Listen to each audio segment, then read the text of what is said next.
Hello, welcome back to the channel. Today we are looking at a serious and ongoing issue happening right under our noses. Across South Africa's borders, syndicates are running smuggling rings in broad daylight, moving both goods and migrants with surprising ease. This is not something happening in the shadows anymore, it has become a daily occurrence that is affecting our economy, security, and communities. Please make sure you listen till the end to hear the sources of this news so you can verify the information yourself. And before we get into it properly, don't forget to subscribe to the channel so you can always stay updated with the latest news affecting South Africa. Now, let's get into the details. For years, border security has been one of the toughest challenges facing South Africa. The country shares long and often porous borders with several neighbors, including Zimbabwe, Mozambique, Botswana, and Lesotho. These borders stretch across hundreds of kilometers, and monitoring every single crossing point is almost impossible. This has created fertile ground for smuggling syndicates to thrive, and right now, their operations are becoming more brazen. Reports suggest that smuggling is happening in broad daylight. Trucks, vans, and even private cars are being used to transport goods illegally across borders. We are talking about everything from basic groceries to alcohol, cigarettes, fuel, and even counterfeit products. Some of the items are cheaper to buy outside South Africa, while others are moved here without paying customs duties, allowing smugglers to profit massively. But it doesn't stop at goods. Human smuggling has also become a key part of these networks. Migrants from neighboring countries, many desperate to find work or escape difficult conditions back home, are being moved across borders without proper documents. Instead of applying legally, they are forced to pay syndicates who promise safe passage into South Africa. Unfortunately, that so-called safe passage often means being crammed into overcrowded vehicles, walking dangerous routes, and putting their lives in the hands of criminals. One of the shocking parts is how bold these operations have become. Instead of sneaking around in the dead of night, smugglers are now moving people and goods in daylight, sometimes right in front of communities and even near border posts. Residents in border towns often say they see trucks moving suspiciously and people being transported, yet little seems to be done to stop it. The impact on South Africa is huge. Let's start with the economy.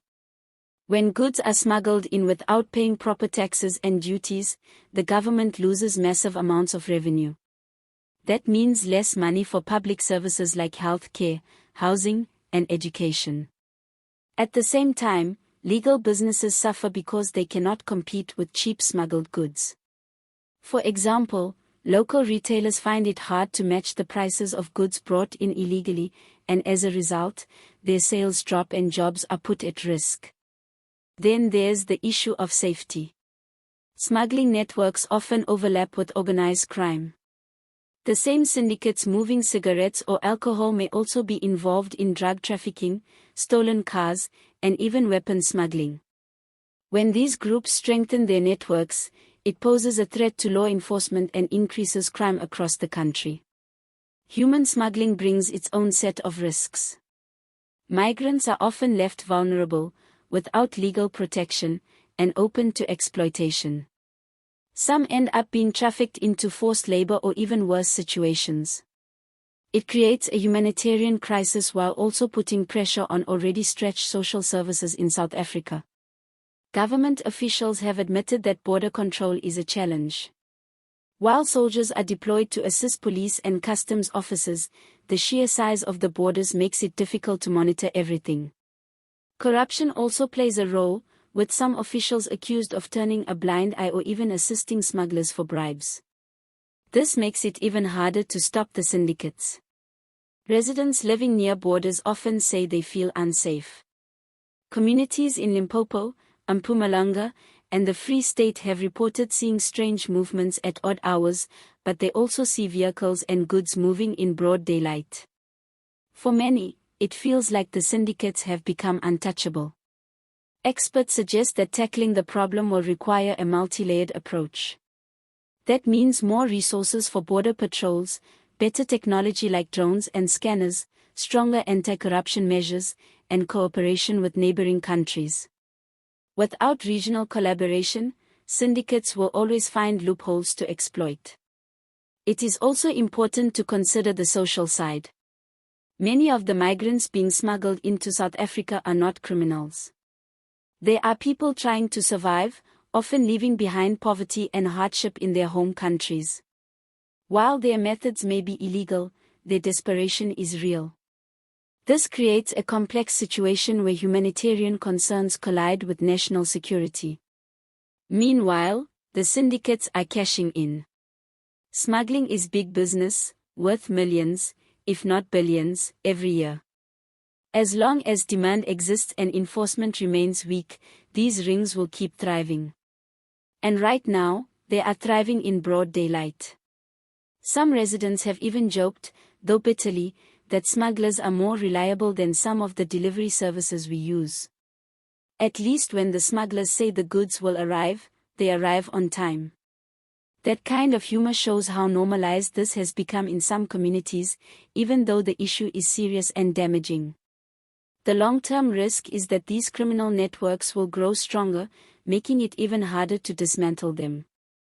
Once a syndicate builds a reliable chain from suppliers to transporters to buyers, it becomes a shadow economy that competes with the legal one. South Africa cannot afford that, especially with the economy already under pressure. For now, the problem continues. Trucks keep moving, migrants keep crossing, and syndicates keep profiting. It has become so routine that in some places, people barely blink when they see suspicious movements. But if something is not done soon, the situation will only get worse, and the cost will be felt by everyone. So, as you can see, this is more than just people sneaking across borders. It's an organized, systematic operation that undermines our economy, puts lives at risk, and challenges the rule of law. Daylight smuggling is no longer a hidden crime. It's happening openly, and it's becoming part of everyday life along South Africa's borders. Before I wrap up, if you are new here, please make sure you subscribe so you don't miss future updates. And remember to always stay till the end of our news so you can see the sources and verify the information yourself. On a lighter note, one community member jokingly said the smugglers are running a better logistics business than some companies. Another quipped that if only they could get these syndicates to deliver groceries legally, half of our delivery problems would be solved. It's a joke, but it shows that even in serious times, South Africans find a way to laugh through the pain.